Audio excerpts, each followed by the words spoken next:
Hey, what's up guys? Gonz here with another video for the Face Like the Sun YouTube channel.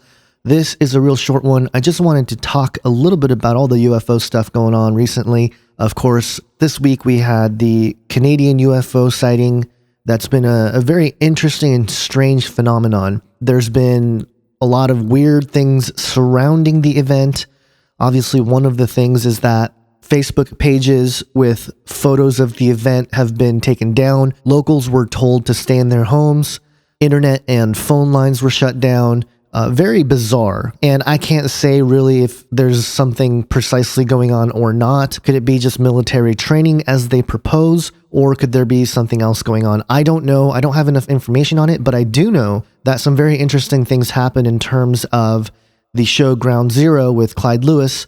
He had an episode just a couple days ago talking about this event, and then conveniently the next day his website went down for several hours. And so, who knows what's really going on there, but there's definitely something going on militarily, covering stuff up, and I think they're preparing for something. There's a lot of good insights with people's opinions, connecting dots and stuff, calling into that episode, so definitely check that out if you can. You can get it on podcast and stuff like that. But what I wanted to talk about actually here is an article that came out yesterday on the Jerusalem Post, and it was called "The IDF is Prepared for an Alien Invasion." And basically this was a short article talking about cyber defense. And of course, Israel is one of the leaders in cyber security and stuff like that. The Israel Defense Forces have been doing this for a while. A year ago, Netanyahu talked about how they want Israel to be the epicenter of cyber business, and so they're on top of all this stuff. This was really interesting because what they basically did was create two teams, and they tried to hack each other as sort of a cyber drill, a cyber defense drill.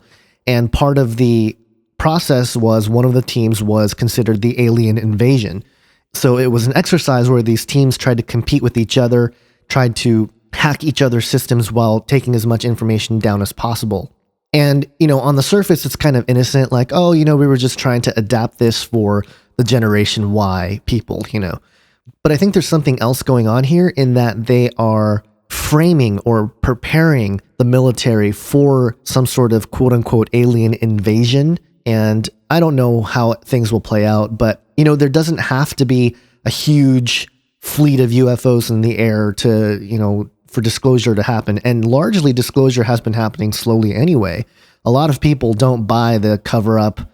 A lot of people believe that there's life on other worlds and planets and stuff like that. So the population is ready to quote unquote accept information regarding alien life forms. Now, the part that will be interesting is how much they will tell us. Will they say, oh yes, we've been in contact with these aliens for, several generations or several decades.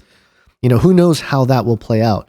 I tend to think that they're going to use ancient Egypt as part of this. I think they're going to try to frame it where all of the Abrahamic faiths will be not unified per se, but will have a strong indication that the alien agenda is part of explaining these Abrahamic faiths in an attempt to sort of, I guess, unify them in some sense. But then an alien threat on top of that, especially for Israel, that could really be the return of Christ, the new heavens and the new earth.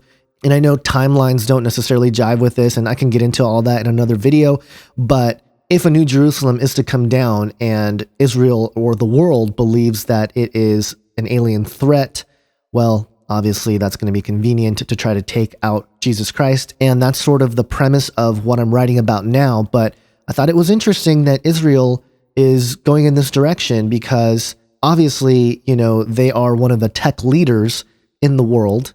They have one of the strongest militaries. And, if Chris White's theory that the Antichrist will present himself as the Jewish Messiah is true, then even all the stuff happening with ISIS and the Middle Eastern Islamic threat, all that stuff that's going on, if a leader emerges from Israel that has a really strong military power, that has some sort of access to space weaponry or whatever, maybe extraterrestrial technology that they'll present or something. I don't know exactly how that will look.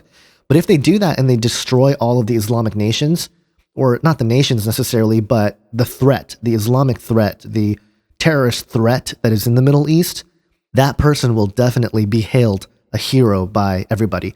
And if that person gets attacked, or there's an assassination attempt or something, and they're able to resurrect him with this new technology, well, there you go. You have the image of the beast and the mark of the beast and everything that's talked about in Revelation 13. But I'm going to be working on a video that looks at the contemporaneous beast view from the book of Daniel, comparing it with Revelation 13. It's an idea that Chris White brought up about a year, maybe 2 years ago.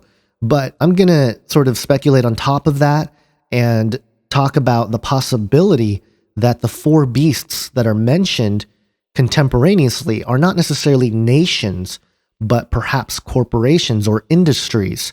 So I will be putting that presentation together. I already have the PowerPoint done. It was actually supposed to be part of the presentation during the Prophecy Forum conference last November, but I couldn't include it because it would have made the presentation way too long. But that's about it for today. I know it's kind of short and not too much information on this one, but hopefully you guys get something out of it. Thanks for watching, guys. Please share, subscribe, and I'll talk to you later. God bless.